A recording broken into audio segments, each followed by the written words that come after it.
안녕하세요. 저는 최동혁입니다. 올해 쉰둘이고 서울 외곽에 있는 중견 IT 회사에서 기획실장으로 일하고 있습니다. 아내는 같은 나이지만 조용하고 따뜻한 사람이에요. 사람들이 흔히 말하죠. 그렇게 말없는 사람, 무슨 재미로 사냐고. 하지만 저는 그 고요함이 좋아 결혼했습니다. 결혼한 지는 어느덧 20년이 됐고, 아내와 저는 그동안 큰 소리 한 번 내지 않고 살아왔습니다. 아내는 저보다도 더 가족을 아꼈고 제 어머니와 여동생에게도 한없이 잘했어요. 처음엔 여동생도 그런 아내를 곧잘 따랐습니다. 하지만 여동생이 대학을 졸업하고 사회생활을 시작하면서부터 뭔가 조금씩 틀어지기 시작했죠. 동생 수경이는 성격이 강한 편입니다. 똑 부러지고 야망도 크고 말도 직설적인 아이죠.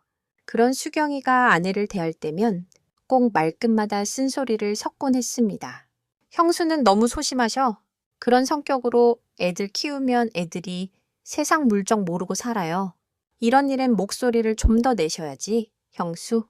아내는 늘 조용히 웃으며 넘겼고 저는 그런 수경이에게 따로 조용히 주의를 주기도 했습니다. 하지만 그 말이 통했던 건 한두 번뿐이었습니다. 수경이는 오히려 그걸 형이 너무 형수한테 치이는 것 아니냐는 식으로 받아들이더군요. 그때부터였던 것 같아요. 수경이의 눈빛이 미묘하게 바뀌기 시작한 게요. 그런데 인생이란 게 참 아이러니하죠. 수경이가 다니던 스타트업이 갑작스레 구조조정을 당하면서 그녀는 일자리를 잃었고 어머니를 통해 제게 이런 말을 전해왔습니다. 동혁이 회사 기획 쪽에 자리 하나 비어 있다며? 수경이 요즘 힘들어. 너도 동생 좀 살려야 하지 않겠니? 그 말을 들은 아내는 망설였습니다. 괜찮을까? 같은 회사에서 일하면 서로 불편하지 않을까? 하지만 저는 가족인데 뭐든 감싸야 한다고 생각했습니다. 그리고 솔직히 제 입장에선 회사에서도 도움이 될 인재였죠. 수경이는 실력도 있고 경력도 있었으니까요. 그렇게 해서 수경이는 제 회사의 기획실로 들어오게 됐습니다. 같은 부서는 아니었지만 바로 옆 팀이라 마주칠 일도 많았죠. 처음엔 생각보다 조심스러웠습니다. 회사에선 잘 보이고 싶었는지 말도 예쁘게 하고 일도 성실하게 했죠. 그런데 3개월쯤 지나자 예전 수경이의 모습이 슬금슬금 드러나기 시작했습니다. 회의 자리에서 막내 사원이 의견을 내자 수경이는 말했죠. 그건 너무 감성적인 접근이네. 형수한테 배웠어? 순간 회의실 안이 싸늘해졌습니다. 누구도 웃지 않았지만 수경이는 혼자씩 웃고 말았습니다. 그런 일이 한두 번이 아니었습니다. 사람들 앞에서 은근히 아내를 빗대어 말하는 식으로 조롱하거나 점심시간에 아내와 같은 테이블에 앉는 후배에게 형수랑 친하면 감성병 옮아 이런 말까지 했다는 얘기를 들었을 땐 제 귀를 의심했습니다. 그때까지만 해도 저는 참았습니다.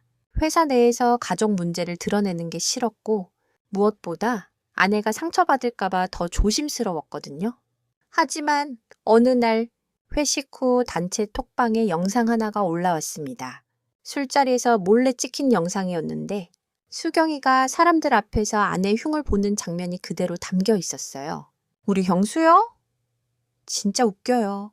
집에서도 말 한마디 없다니까? 형이 불쌍해요, 진짜. 그런 사람하고 어떻게 평생을 살지? 그 영상은 며칠 새 회사 전체에 퍼졌고 조용히 웃기만 하던 아내도 그걸 봤습니다. 아내는 제게 아무 말도 하지 않았습니다. 그저 휴대폰 화면을 제게 보여주며 말없이 고개를 숙였을 뿐이었습니다. 그 순간 저는 아무 말도 하지 못했습니다. 가슴이 먹먹했습니다.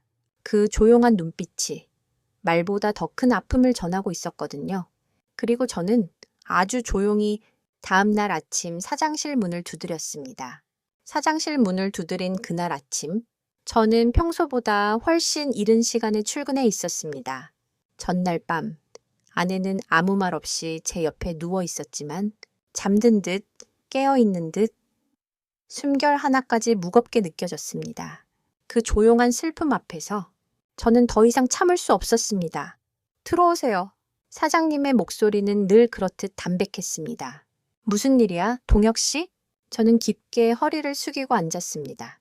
그리고 조용히 노트북을 꺼내 영상을 하나 보여드렸죠. 사장님은 말없이 화면을 지켜보았습니다. 수경이가 다른 팀원들과 술자리를 갔던 자리. 익숙한 회식장 분위기 속에서 수경이의 목소리가 또렷이 들렸습니다. 아, 진짜. 우리 형은 착해서 그렇지. 말도 못하고 사는 형수 보면서 난 결혼할 용기도 없어졌다니까요. 그리고 뒤따르는 웃음소리들. 영상이 끝난 뒤 저는 단 한마디도 하지 않았습니다. 그저 조용히 고개를 끄덕였을 뿐이었습니다. 이런 일이 있었습니다. 그 말조차 하지 않았습니다. 사장님은 한동안 아무 말이 없더니 이내 천천히 등을 기대며 제게 물었습니다. 당신 괜찮아? 그 순간 어쩐지 숨이 턱 막혔습니다. 제가 듣고 싶었던 말이 어떡할 거냐도 어쩌다 이런 일이도 아니었거든요. 당신 괜찮아? 그 말 한마디에 묵직하게 눌러왔던 감정이 터질 뻔했습니다. 아내가 괜찮지 않습니다. 결국 저는 그 한마디만 남기고 자리에서 일어났습니다. 그 이상은 말할 수가 없었어요. 그날 오후 전 직원회의가 열렸습니다. 기획실을 포함해 50명 가까운 직원들이 모두 모인 자리였죠. 프로젝트 변경사항 공지라는 명목이었지만 대부분은 이미 분위기를 눈치채고 있었을 겁니다. 그 영상이 며칠 사이 퍼지면서 수경이도 이상함을 느꼈는지 회의실로 들어설 때부터 얼굴이 굳어 있었습니다. 사장님이 등장하고 모두가 일어났다가 앉았습니다.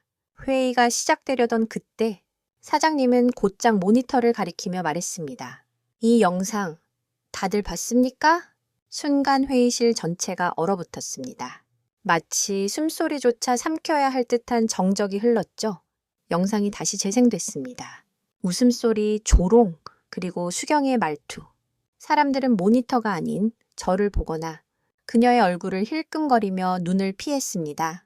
그리고 영상이 끝났을 때 사장님은 조용히 말했습니다. 이 일에 대해 책임질 사람이 누구라고 생각합니까?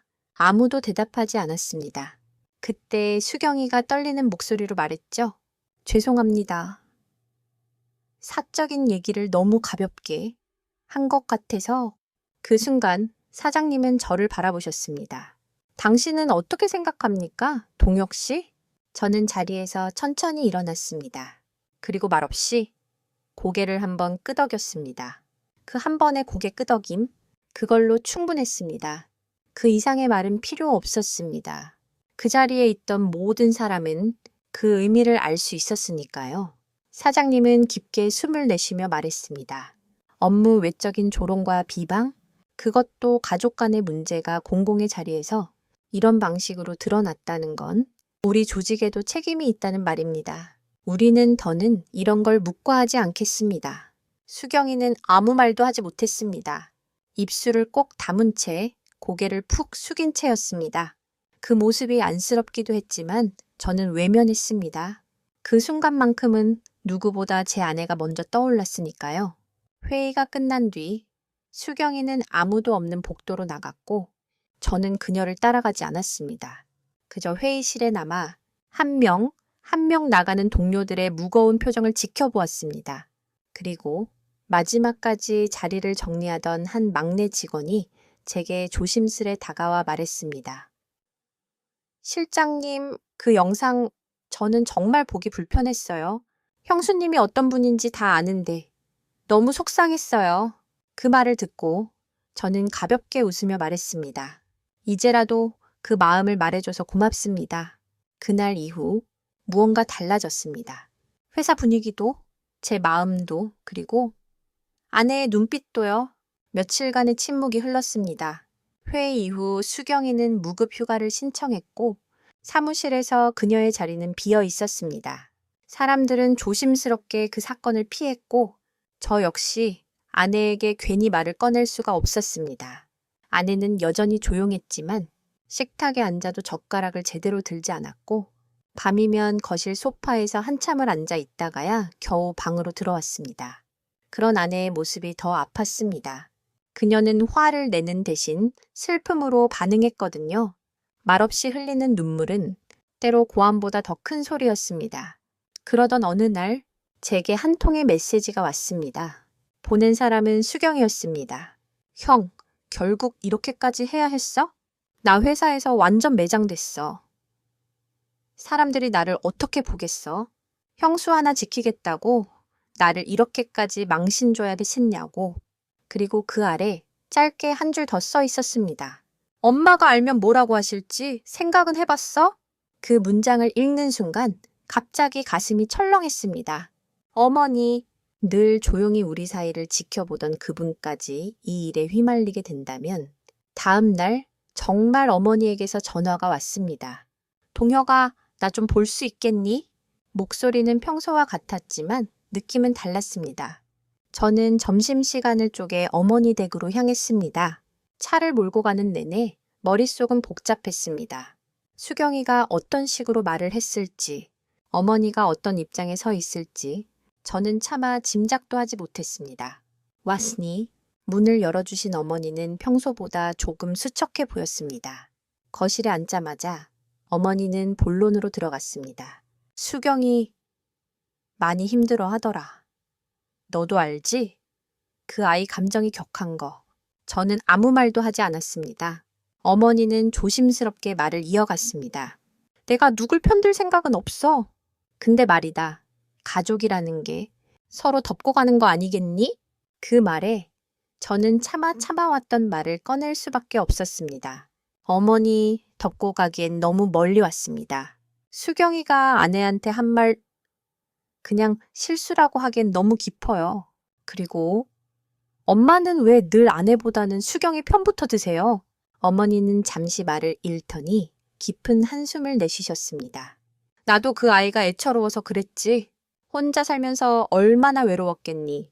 근데 그랬구나. 그렇게까지 했던 거구나.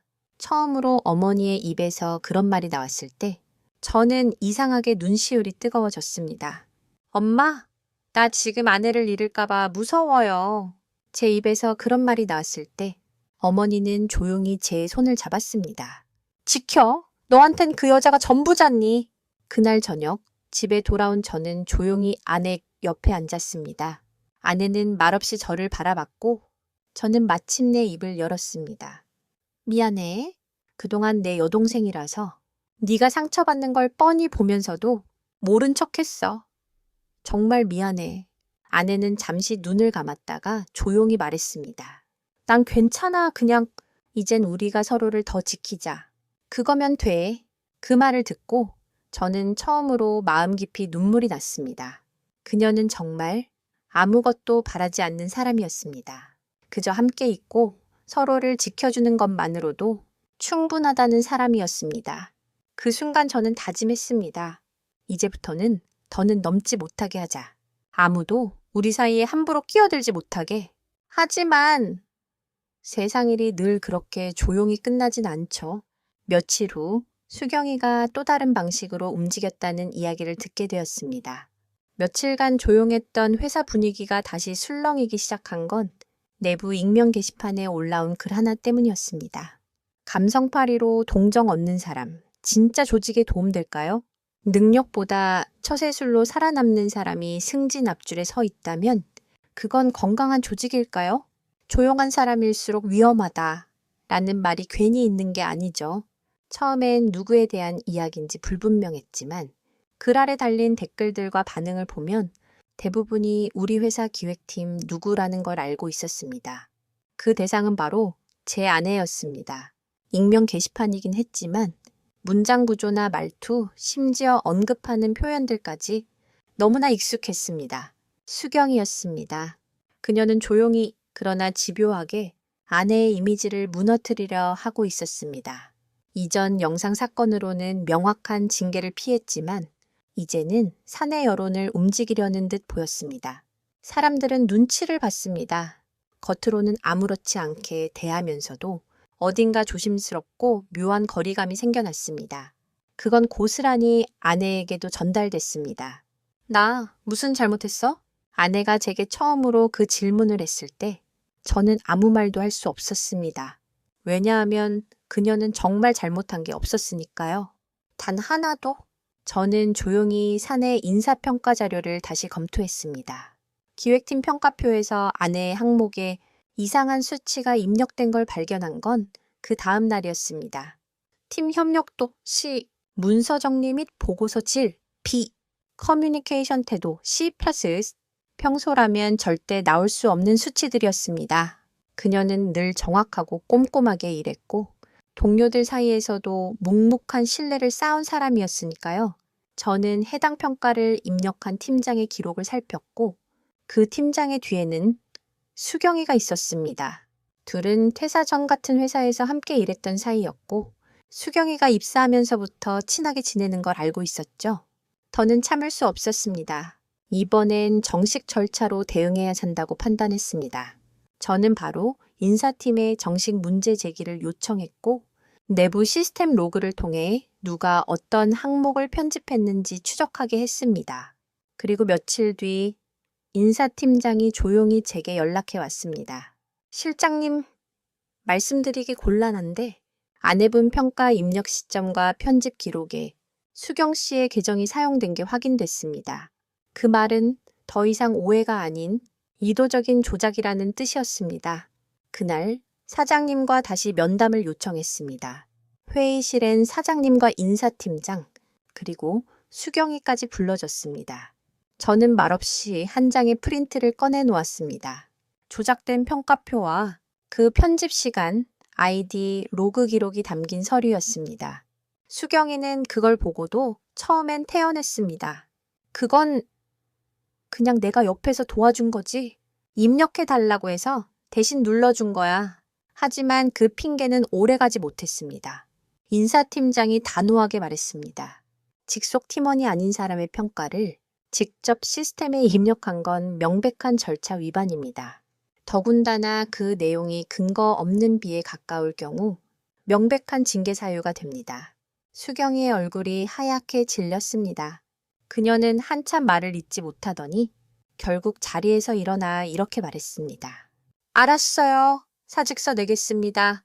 그리고 아무도 말리지 않았습니다. 저도 사장님도 인사팀장도 그저 조용히 고개를 숙였을 뿐이었습니다. 그날 저녁 아내는 아무것도 모른 채 평소처럼 조용히 저를 기다리고 있었습니다. 저는 식탁에 앉으며 말했습니다. 오늘 수경이 퇴사했어. 아내는 젓가락을 멈추더니 잠시 생각에 잠긴 듯 하다가 조용히 고개를 끄덕였습니다. 그리고 이렇게 말했습니다. 이제야 조금 편안해질 것 같아. 그 말이 너무 아팠습니다. 편안함이란 게 누군가가 떠나야 겨우 찾아오는 거라면 우린 그동안 얼마나 버티고 있었던 걸까요? 하지만 이 이야기는 여기서 끝나지 않았습니다. 수경이는 떠났지만 그녀의 마지막 흔적이 또 다른 문제를 만들어냈습니다. 수경이가 회사를 떠난 다음 날, 우린 처음으로 진짜 평온한 아침을 맞이했습니다. 출근 준비를 하는 동안 아내는 커피를 내렸고 저는 말없이 그 향을 느끼며 부엌 창밖을 바라봤습니다. 아무 일도 없는 하루처럼 마치 다시 처음으로 돌아간 듯한 기분이었죠. 하지만 그 고요함은 오래가지 않았습니다. 그날 오후 인사팀장에게서 온 한 통의 전화가 또다시 모든 걸 흔들기 시작했거든요. 실장님, 혹시 외부의 기획실 내부 자료가 유출된 거 알고 계셨습니까? 처음엔 무슨 말인지 이해하지 못했습니다. 그러나 곧 링크 하나가 메일로 도착했습니다.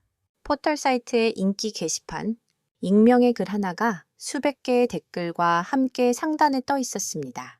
회사 내 부부 프리라이더, 실력도 없이 승진만 하는 감성팔이 전략 기획실 내부자 폭로, 승진은 정칭으로, 능력은 제로, 첨부 파일, 기획안 평가표 캡처, 내부 회의 요약 메모, 제 눈이 의심스러웠습니다. 그 게시글에는 기획실 내부 회의 자료, 심지어는 아내가 작성한 문서 일부까지 캡처된 이미지로 올라와 있었고 그 문서 한쪽에는 작게 초의 실장 부인 작품이라는 문구까지 달려 있었습니다. 그건 명백한 인격 모독이자 정보 유출이었습니다. 게시글에는 익명의 폭로자가 전 직원이라는 단서도 있었습니다. 누가 봐도 수경이었습니다. 바로 법무팀의 협조를 요청했고 게시글의 IP 추적을 의뢰했습니다. 하지만 문제는 그보다 더 빨리 그 글이 회사 외부, 심지어 언론까지 흘러들어갔다는 것이었습니다. 익명 포털 기사가 떴고 기사 제목은 이랬습니다. 단독, 감성파리 부부 논란, 모 회사 내부 문건 유출 진실은 그날 퇴근길 아내는 나에게 아무 말도 하지 않았습니다. 그저 제 옆에서 조용히 걷기만 했죠. 가로등 불빛 아래 그녀의 얼굴이 어딘가 창백해 보였습니다. 회사 사람들 다 맞겠지? 그녀가 조용히 물었습니다. 그럴 수도 있어. 내가 그냥 조용히 사는 게 누군가에겐 그렇게 불편했나 봐. 그 말이 너무 아팠습니다. 아내는 단 한 번도 누굴 밟고 올라간 적이 없는 사람이었습니다. 그저 자신에게 주어진 일에 성실했을 뿐인데 그게 시기와 질투의 대상이 됐다는 현실이 너무 비정했죠. 그날 밤 저는 사장님께 전화를 걸었습니다. 그리고 단도직입적으로 말했습니다. 사내 이미지 회복을 위해서라도 법적 대응을 시작하겠습니다. 익명이라고 해도 우리는 알고 있으니까요. 누가, 왜, 무슨 의도로 이 글을 썼는지. 사장님은 잠시 침묵하시더니 조용히 말했습니다. 알겠습니다. 이번엔 끝까지 갑시다, 동혁 씨. 그 말에 저는 처음으로 회사 안에서 누군가가 우리 부부의 편이 되어줬다는 안도감을 느꼈습니다. 하지만 다음 날 아침 생각지도 못한 반응이 저를 기다리고 있었습니다. 저희 어머니였습니다. 너 정말 수경이 고소할 거냐? 목소리는 떨려 있었고 말투엔 놀라움과 실망이 섞여 있었습니다. 엄마도 그 글 보셨어요? 제가 묻자 어머니는 조용히 말했습니다. 그 아이가 한 일이라면 잘못했지? 근데 그걸 굳이 그렇게까지 해야겠니? 자매처럼 지내던 너희 형수, 그 사람 마음은 생각 안 하니?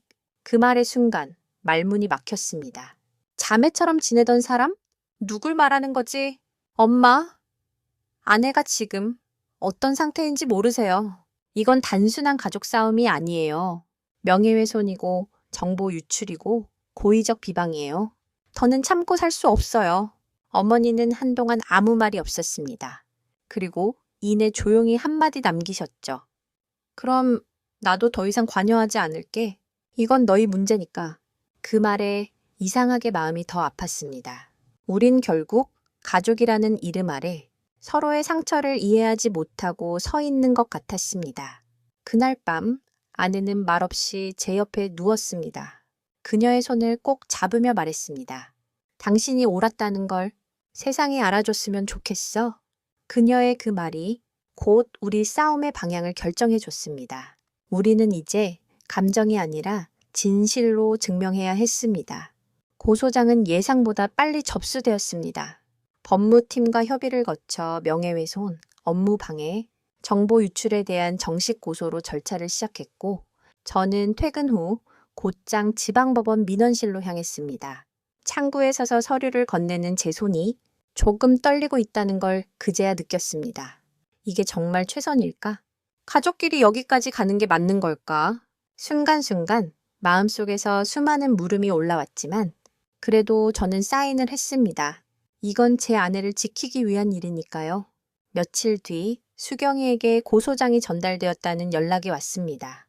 그로부터 이틀 후 수경이에게서 직접 연락이 왔습니다. 형, 진짜 나 고소했어. 형수 그 일 하나 때문에 이걸로 날 인생 끝내겠다는 거야?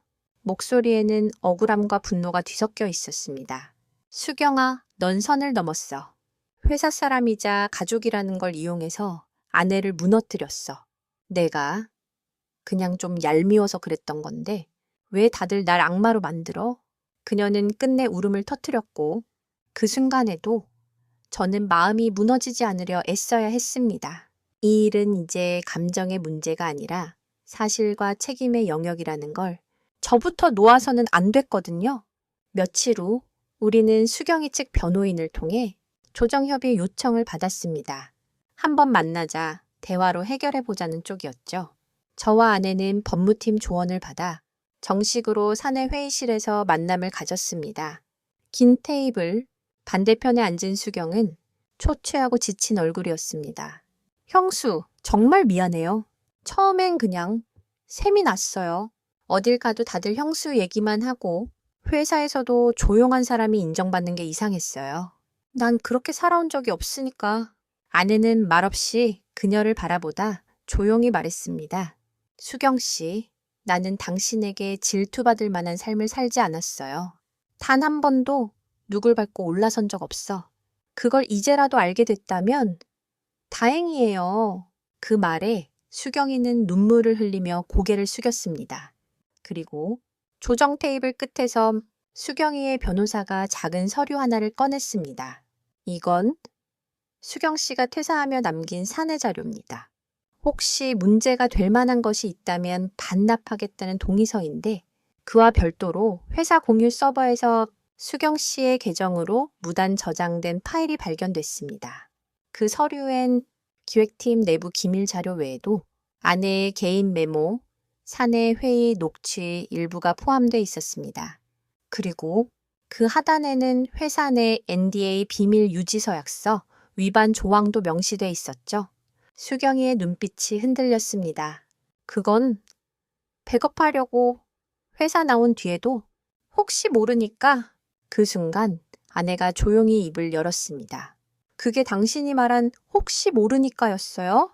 우린 그게 불안해서 매일을 버텼어요. 당신 하나 때문에 내가 쌓아온 모든 신뢰가 무너질까봐 두려웠다고요. 수경이는 더는 아무 말도 하지 못했습니다. 조정은 결렬 직전까지 갔다가 수경이 측에서 손해배상 및 명예훼손 관련 일부 인정과 사과문 제출로 마무리하게 되었습니다. 공식적인 합의가 끝나고 회의실을 나오는 길, 아내가 제 손을 꼭 잡았습니다. 끝났을까? 저는 대답 대신 고개를 천천히 끄덕였습니다. 하지만 마음속 어딘가에는 아직 꺼지지 않은 무언가가 있었습니다. 그리고 그 예감은 생각보다 빠르게 현실이 되었습니다. 수경이는 그렇게 물러서지 않았습니다. 조용히 다른 방식으로 또 한 번 우리를 겨냥한 일이 시작되고 있었던 겁니다. 합의서에 서명한 지 채 일주일도 안 되어 우리 부부의 이름이 다시 SNS에 오르기 시작했습니다. 이번엔 훨씬 더 교묘했습니다. 특정 이름을 명시하지도 않았고 어느 회사라는 말도 없었습니다.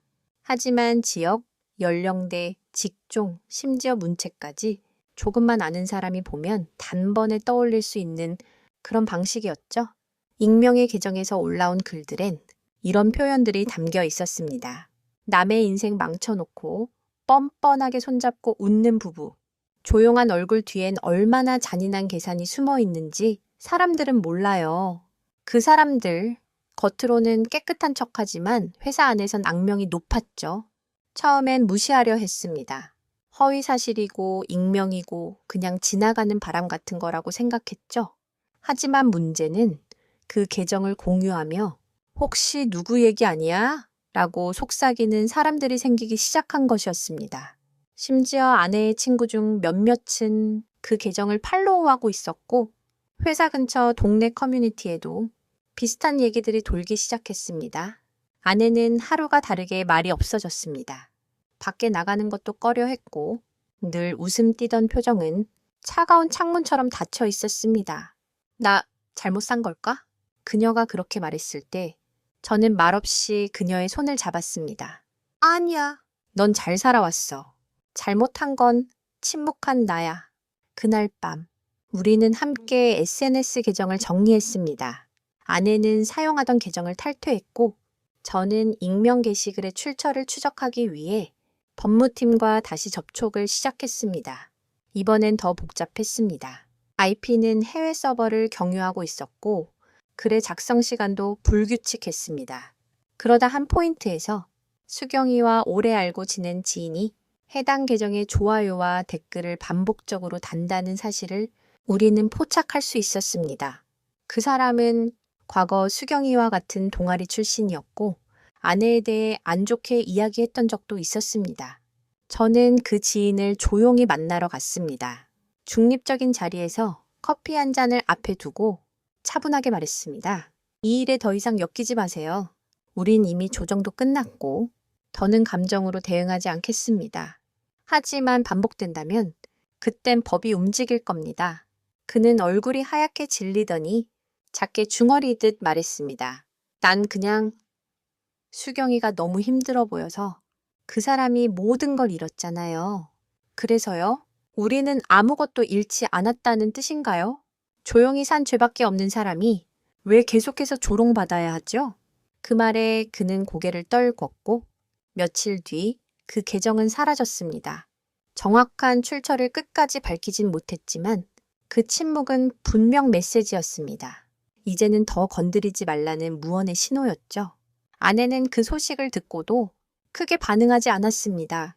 그저 며칠 만에 마당에 빨래를 널면서 햇살을 조용히 바라보더군요. 햇빛이 이렇게 따뜻한 줄 몰랐네. 그녀가 조용히 중얼이는 그 말에 저는 눈물이 왈칵 쏟아질 뻔했습니다. 하지만 우리에게는 아직 마지막 과제가 남아 있었습니다. 상처를 덮는 게 아니라 그 자리에 무엇을 다시 쌓을 것인지, 그리고 바로 그때 사장님께서 저를 따로 부르셨습니다.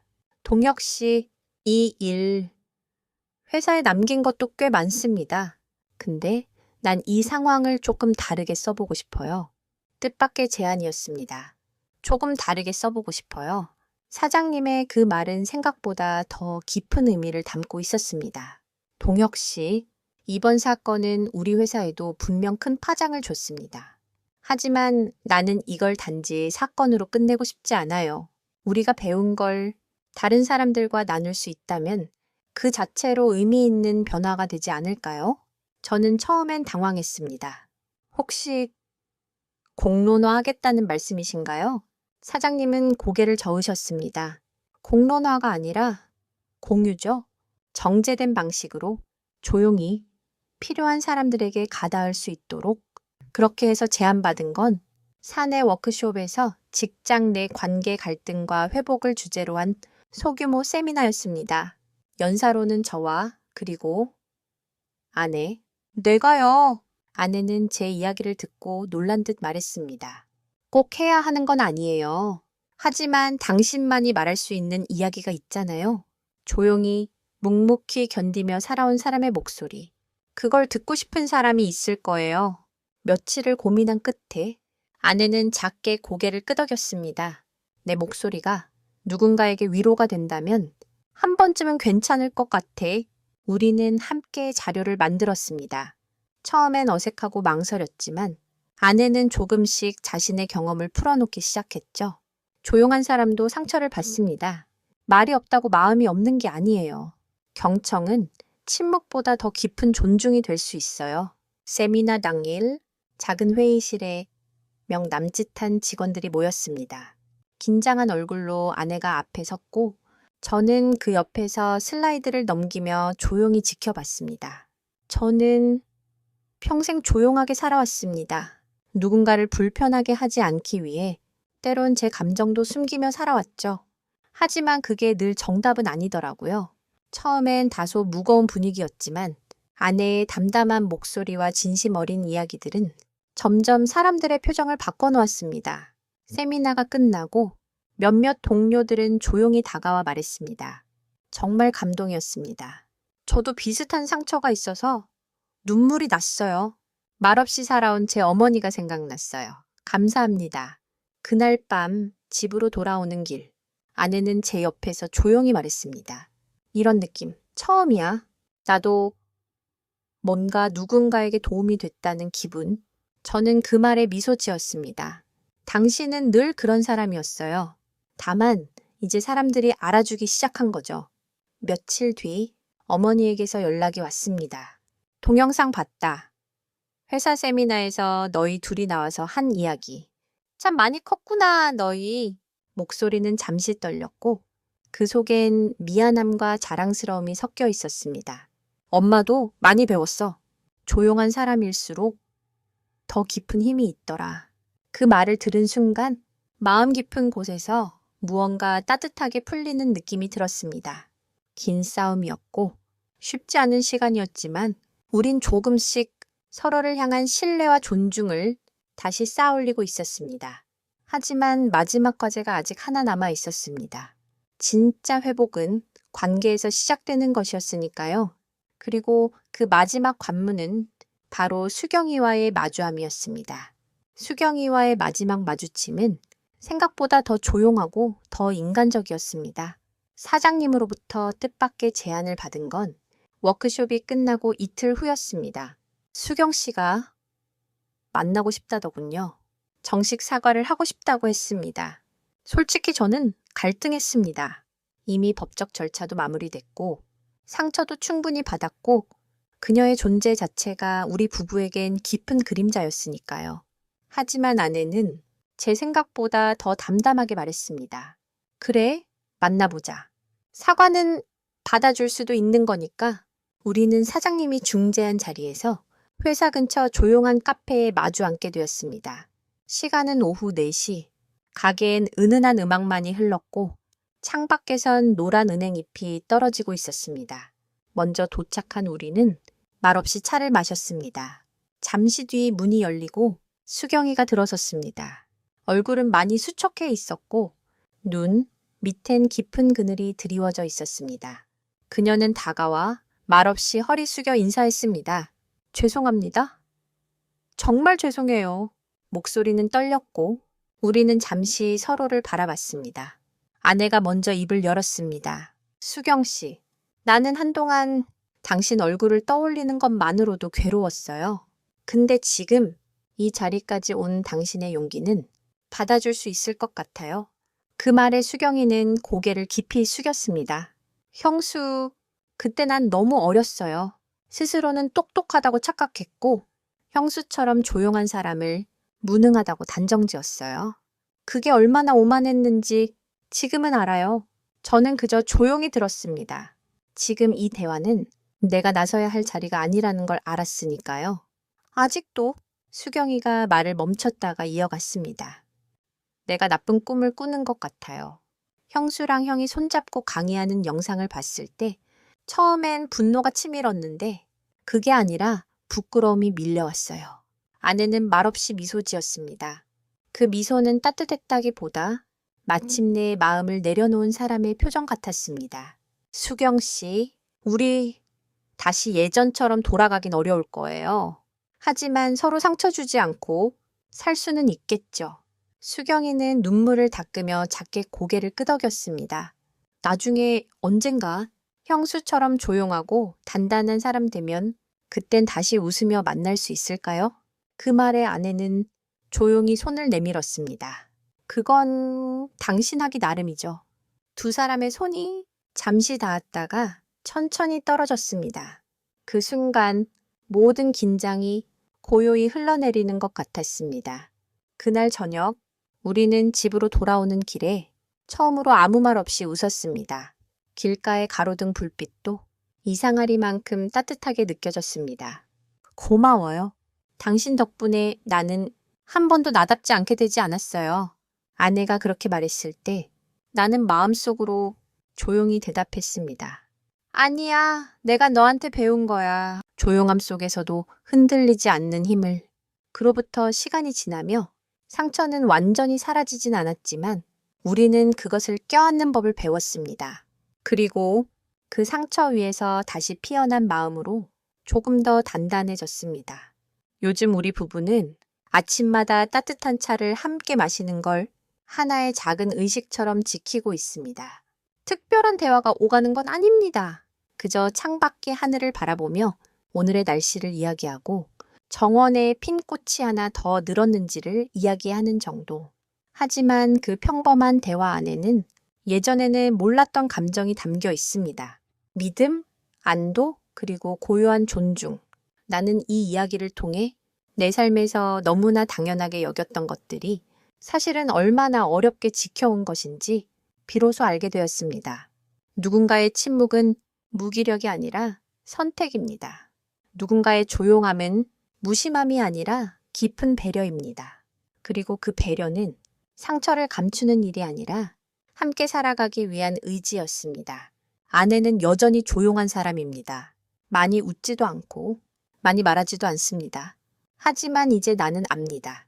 그녀의 말없는 하루가 얼마나 많은 것을 품고 있는지, 그녀의 조용한 손끝이 얼마나 많은 사랑을 쌓아왔는지를 가끔은 그 긴 시간 동안 왜 나는 침묵했을까 후회도 밀려오지만 지금의 우리가 있다는 사실로 나는 그 시간을 다시 껴안습니다. 그리고 당신에게도 꼭 전하고 싶은 말이 있습니다. 혹시 지금 조용히 살아가고 있는 누군가 곁에 있다면 그 사람의 침묵을 너무 가볍게 보지 않기를, 그 조용함이 당신을 위한 방패였을지도 모른다는 걸 언젠가 꼭 알아주시길 바랍니다. 우리는 상처를 통해 서로를 다시 배웠고 그 상처 위에 조용한 강함을 쌓아 다시 함께 살아가고 있습니다. 그리고 그 여정에 함께 해주신 당신께 진심으로 감사드립니다. 이 이야기가 당신의 마음에도 조용한 위로로 남기를 바랍니다. 이야기를 들어주셔서 감사합니다. 당신의 삶에도 이런 조용한 힘이 있던 순간이 있었나요? 댓글로 나눠주시면 함께 기억하겠습니다.